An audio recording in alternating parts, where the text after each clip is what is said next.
le nouvel entraîneur de Caen, Jean-Marc Furlan, qui nous fait le plaisir d'être dans l'after. Bonsoir Jean-Marc. Bonsoir à Bonsoir, vous. salut Jean-Marc. Merci beaucoup d'avoir accepté l'invitation. On est avec Walid Acharchour, Kevin Diaz, qui apprécie beaucoup tous les deux le jeu.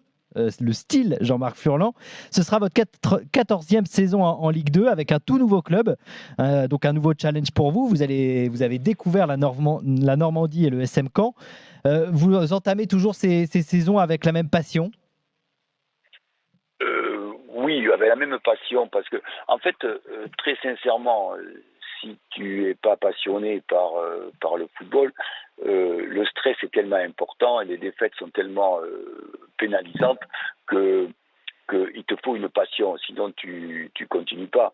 Ça fait 20 ans que je fais cet exercice et voilà que je suis coach, mais il faut que ce soit une passion profonde. Voilà, c'est ce qui est le plus important. Et donc cette passion qui vous amène jusqu'à Caen.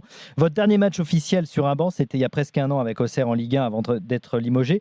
Qu'est-ce que vous avez fait de cette année justement avant de revenir à Caen? Est-ce que vous en êtes servi peut-être en regardant les matchs, peut-être Non, autant en que fait, Walid, je ne sais pas. j'ai regardé beaucoup les matchs, beaucoup plus que lorsque j'étais entraîneur. Mais j'ai regardé énormément de matchs de Ligue 2, de Ligue 1 et de Coupe d'Europe. Et bon, voilà, ça m'a fait beaucoup de bien, même si ces 8 mois ont été très difficiles, parce que ce que j'ai fait, c'est que j'ai beaucoup lu et beaucoup écrit. Voilà, c'est ce qui m'a permis de passer le temps. Vous avez lu sur le foot et écrit sur le foot ou sur toute autre chose? Non, j'ai écrit sur mes propres sentiments et sur le foot aussi, et bien sûr, sur le foot. Mais j'ai lu beaucoup de livres de foot, mais aussi beaucoup de romans ou d'autres choses, parce que j'adore lire. Voilà, En quoi ça a été très difficile, Jean-Marc, ces 8 mois? Non, c'était très particulier. Après mon licenciement, j'ai eu aucune explication et ça a été pendant 3 ou 4 mois, ça a été particulièrement difficile. Oui, je reconnais. Et vous dites que vous avez regardé beaucoup de matchs.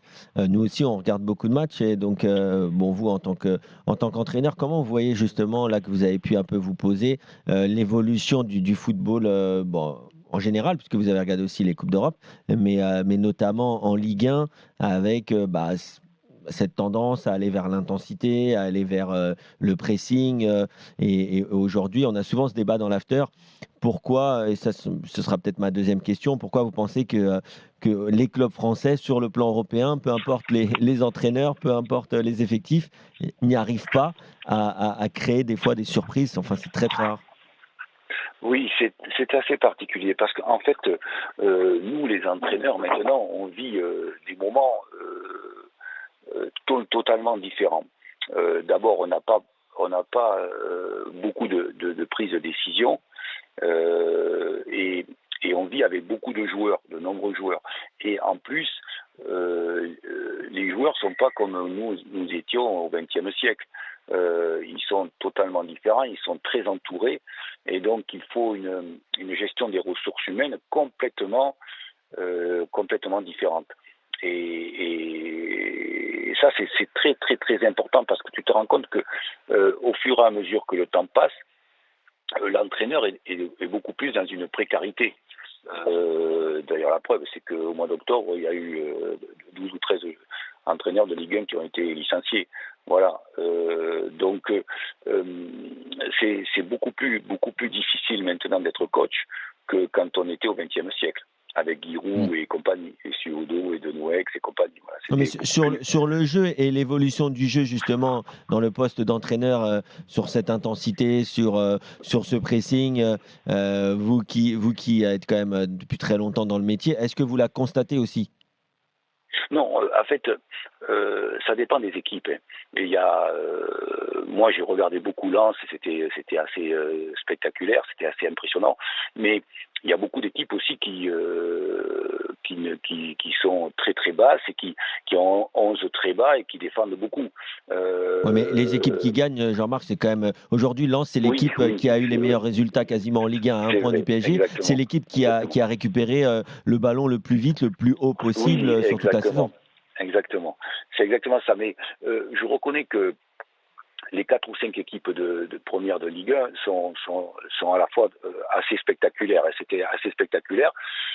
Par contre, je dois reconnaître que quelque part, nous, dans le foot français, on a beaucoup plus tendance à vouloir défendre. Voilà ce que je ressens. Jean-Marc Furlan qui est avec nous dans l'after, entraîneur de Caen. Et justement, puisque vous parlez de cette tendance à défendre pour une majorité de clubs, ceux qui essayent de se sauver, et vous avez eu, vous, à chaque fois que vous êtes arrivé en Ligue 1, des clubs qui justement devaient se maintenir. Est-ce que, d'ailleurs, ça vous agace d'entendre dire, en Ligue 2, vos clubs performent parce que justement, il y a ce style de jeu qui permet de monter en Ligue 1. Et en Ligue 1, Jean-Marc Furlan, il n'y arrive pas. Le style de jeu Furlan n'est pas adapté à la Ligue 1. Est-ce que ça vous agace d'entendre ça? Non, en fait, ça ne m'agace pas, mais tu te rends compte que maintenant, au XXIe siècle, tu as toujours 9 ou 10 équipes qui sont dans les 10 premiers. Mais surtout, tu as après, derrière, 10 ou 11 équipes qui jouent le maintien. Et ce qui est fondamental et capital, c'est quelque part que moi, j'ai pas l'image d'être avec Rennes, Lille, Lyon, Monaco. J'ai pas cette image-là. J'ai l'image d'un entraîneur de Ligue 2 et qui, si tu montes en Ligue 1, tu joues le maintien ou tu joues, tu joues ça.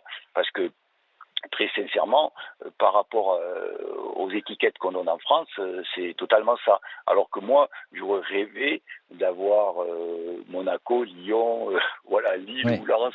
Ça c'était parce que à partir de là, tu as des joueurs absolument fantastiques. Et là, c'est ce que disait. Tu passes au-dessus. C'est ce que disait Longoria, je crois, l'année dernière ou il y a 2 ans, quand il sépare de Sampoli. Il disait qu'aujourd'hui, pour essayer d'exercer un jeu de position et avoir de l'ambition dans le jeu, ça demande des très très bons joueurs et des joueurs qui valent beaucoup d'argent sur le mercato des transferts. Et que c'est vrai que ce que dit Jean-Marc, avoir des joueurs milieu de tableau, voire maintien, est-ce que la qualité de joueur que tu as, le recrutement que tu as est en phase avec ces ambitions-là, c'est aussi autre chose. Et il y avait aussi Mathieu Bonnemer dans une très bonne interview pour un média que Walid connaît bien, je crois. C'était le Club des 5, c'est ça? Ouais, c'est ça. Qui avait fait une très bonne interview avec Walid et son équipe où il expliquait très bien, même si on en avait déjà parlé en privé, que la différence Ligue 2 Ligue 1. La différence Ligue 2 Ligue 1, où il avait vu aussi avec ses équipes, bon vous le savez parce que vous avez la recette pour la Ligue 2, mais qu'il fallait notamment avoir la possession, agresser l'adversaire, parce que les adversaires avaient plus de difficultés qu'en Ligue 1 pour ressortir les ballons dans ce cas, etc. Et c'est un peu ce que et à faire mal en transition. Et à faire mal en transition. Mais c'est quoi, vous, votre recette pour la Ligue 2, du coup? Même si vous voulez peut-être la garder. Mais... Il ne faut peut-être pas le dire à tous les adversaires qui arrivent. Très sincèrement, j'ai pas forcément de recette pour la Ligue 2. Moi, c'est comme disait Roland Courbis, il disait quand j'étais joueur, j'étais un serial killer, un tueur à gages, parce que j'étais stopper et je massacrais tous les avant-centres. Mais et Roland, il disait maintenant, c'est incroyable, lui, il fait un jeu offensif. Mais moi, ce que j'ai beaucoup aimé en Ligue 2, et même si je suis en Ligue 1, c'est comment tu donnes beaucoup d'émotions au public, au peuple, aux gens qui viennent, aux supporters, par la possession du ballon et par le jeu offensif. Et c'est ce que j'adore.